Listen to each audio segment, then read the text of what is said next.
नमस्कार दोस्तों, आप सभी का आपके अपने YouTube चैनल सुभाष एम्स पर हार्दिक अभिनंदन है। आज मैं आप लोगों को CSIR के बारे में कुछ बातें बताने जा रहा हूं, जो कि आपके माइंड में हमेशा होती है कि ये क्या होता है, इसमें कौन कौन सी भर्ती आती हैं, इसमें स्थानांतरण होता है या नहीं होता है, प्रमोशन कैसे होता है। वो सभी जानकारियाँ मैं आज आप लोगों को इस वीडियो में देने जा रहा हूँ, तो वीडियो को शुरू से एंड तक ज़रूर देखना। और हाँ, अब जो CSIR में वैकेंसी चल रही हैं उनके जो प्रीवियस ईयर क्वेश्चन पेपर हैं और उनके प्रैक्टिस सेट हैं, उनकी जो बुक है उसका जो लिंक है वो मैं नीचे डिस्क्रिप्शन बॉक्स में दे दूँगा, तो आप लोग वो बुक खरीद के और अच्छे से तैयारी करके एग्ज़ाम दे सकते हैं। अब चलते हैं आज के वीडियो की तरफ। देखिए, सबसे पहला क्वेश्चन है कि सर CSIR होता क्या है। तो CSIR का मतलब होता है वैज्ञानिक और औद्योगिक अनुसंधान परिषद, जो कि भारत की एक प्रमुख अनुसंधान और विकास संस्था है। यह भारत में विज्ञान और प्रौद्योगिकी के क्षेत्र में अनुप्रयुक्त अनुसंधान और उपयोगी अनुसंधान को बढ़ावा देने का काम करती है, यानी कि नई नई खोजबीन इसके अंदर होती है। वैज्ञानिक और औद्योगिक अनुसंधान परिषद, ये जो भारत सरकार द्वारा स्थापित एक स्वायत्त संस्था है, यानी कि केंद्र सरकार के द्वारा स्थापित है। तो इसमें वैकेंसी भी आप लोगों की जो आएगी वो केंद्र सरकार के अधीन ही आएगी, यानी कि सेंट्रल की वैकेंसी आप लोगों की ये है, जो विज्ञान और प्रौद्योगिकी के क्षेत्र में अनुसंधान और विकास को बढ़ावा देती है। अब इसका उद्देश्य क्या है।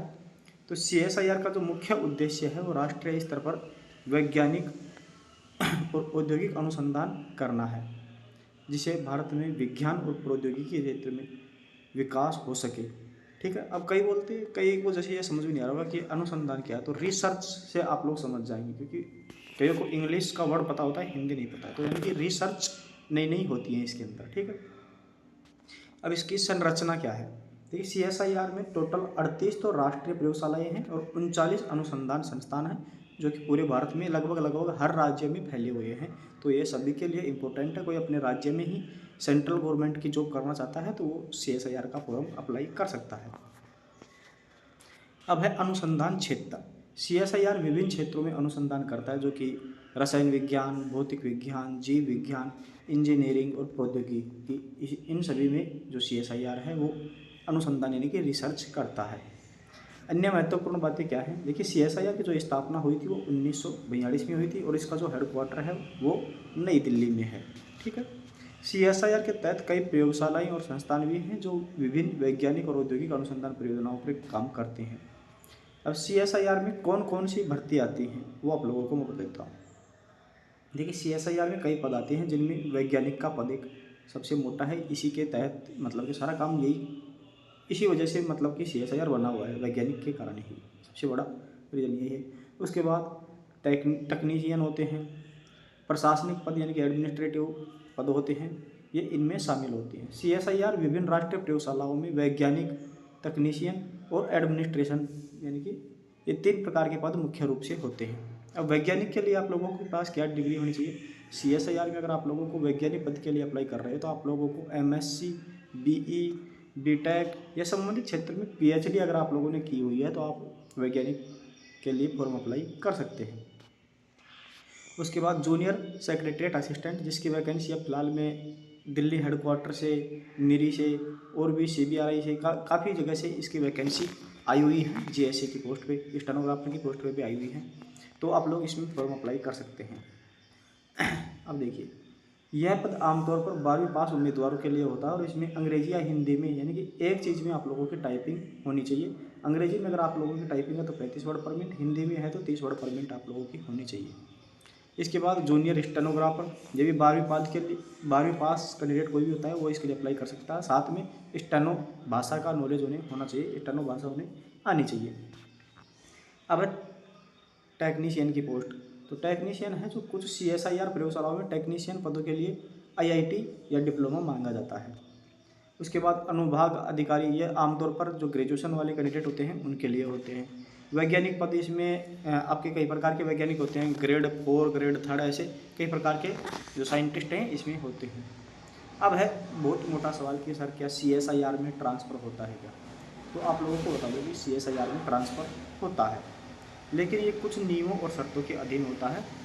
सामान्यतः कैडर अधिकारियों के लिए स्थानांतरण के लिए आमतौर पर 3 साल की सेवा पूरी होने के बाद विचार किया जाता है। यानी कि 3 साल तक अगर आप लोग किसी भी CSIR में सेवा दे देते हो, उसके बाद ही आपके ऊपर विचार किया जाएगा कि आप लोगों का स्थानांतरण करना है या नहीं। कठिन स्थानों पर तैनात अधिकारियों के लिए 2 साल बाद भी स्थानांतरण पर विचार किया जाता है। यानी कि जहाँ पर आप लोगों का जो रहने का स्थान है वो कठिन हो एक तरीके से, यानी कि वहाँ रहना थोड़ा हार्ड होता है, उस जगह के लिए 2 साल बाद ही डिसीजन लिया जाता है कि ट्रांसफ़र करना है या नहीं करना।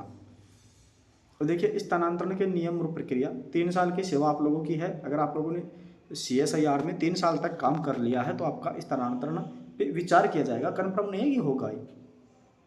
कठिन स्थानों पर आप लोगों का 2 साल के बाद हो जाता है। स्थानांतरण की प्रक्रिया है जो अपनी वरीयता के क्रम, यानी कि जो पहले आता है उसको पहले स्थानांतरित किया जाता है। पहले जो अप्लाई करता है कि मुझे स्थानांतरण चाहिए, और अलग अलग स्थानों का भी विकल्प देना होता है, और 3 स्थान इसके अंदर कम से कम मांगे जाते हैं। यानी कि ये दे रखा है इसमें, सही है, 3 स्थान इसमें मांगे जाते हैं। तीनों स्थानों के विकल्प आप लोगों को देने होते हैं कि अगर आपको ट्रांसफर चाहिए तो कौन कौन से CSIR में चाहिए। तो 3 आप लोगों को वरीयता क्रम के अनुसार देना चाहिए। पहली चॉइस मेरी ये है, दूसरी ये है, तीसरी ये है।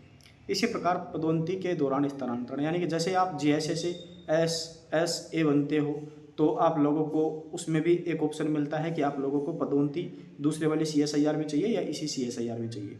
ठीक है, तो इस प्रकार से कई जो पदोन्नति के अवसर है उसमें भी आपका स्थानांतरण होता है।